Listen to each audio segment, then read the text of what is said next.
And we start with the latest on the massive mine blast that has so far claimed the lives of 104 people in northern China. A government official has said there were too many workers underground at the time of the explosion.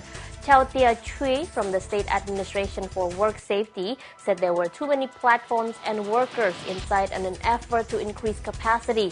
The weekend gas explosion, China's worst mining accident in 2 years, was a blow to the government's recent efforts to improve safety standards in the industry, the deadliest in the world. The massive blast happened in Hekang City in Heilongjiang province at night when some 500 miners were working below ground. Most escaped, but 104 were confirmed dead, and an additional 4 were missing and feared dead. Families of the dead have been told they will receive around $44,000 in compensation.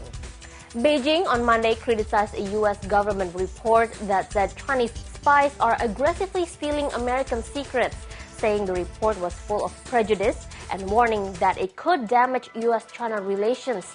The annual report by the U.S.-China Economic and Security Review Commission to lawmakers said last week that American officials believe Chinese spying is growing in scale, intensity, and sophistication. It urges Congress to review the U.S. ability to meet the rising challenge of Beijing's espionage.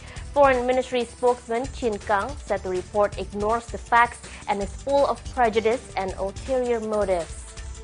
Chinese and North Korean defense chiefs have pledged to strengthen their long-standing military alliance. China's defense minister Liang Guangli is visiting North Korea 2 weeks before the U.S.-North Korea envoy Stephen Bosworth is due to visit. North Korea's neighbors and the U.S. are to restart talks on the ending of Pyongyang's nuclear programs. China has been a firm ally of the North since they fought together in the Korean War against the South.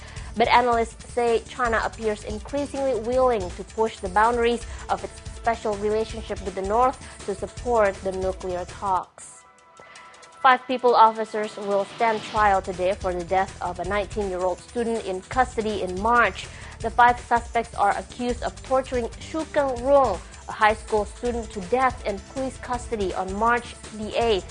Shu died in hospital half an hour after suddenly falling ill while under arrest for murder. Police said he had suddenly shown symptoms, including his face turning yellow, a weak pulse, and dribbling at the mouth. Police said Shu confessed to the murder of a schoolgirl. All 5 suspects were removed from their posts after Shu's death. Prosecutors accused them of power abuse and negligence of duty. A Chinese court on Monday sentenced to 3 years in prison a veteran dissident who had criticized the government's response to the 2008 earthquake that killed about 90,000 people. Huang Qi was convicted of illegally possessing state secrets by the Wuhou District Court in western city of Chengdu. Huang was detained in June after posting articles on his website criticizing the government's response to the massive May 2008 earthquake that struck Sichuan province. Huang had also spoken to foreign media outlets about parents' criticisms that their children had been crushed in badly built schools. And sticking with earthquakes, another quake measuring 4.8 on the Richter scale jolted Sichuan province in southwestern China Monday afternoon. The quake struck at 3:25 p.m. with the epicenter in Wenchuan County. Wenchuan was also the epicenter of the 8-magnitude quake of May 12 last year. The Provincial Seismological Network said the tremor, which was also felt in the provincial capital of Chengdu, was the aftershock from last year's quake. And that's the BON headlines for now, but we'll be back with more news after this.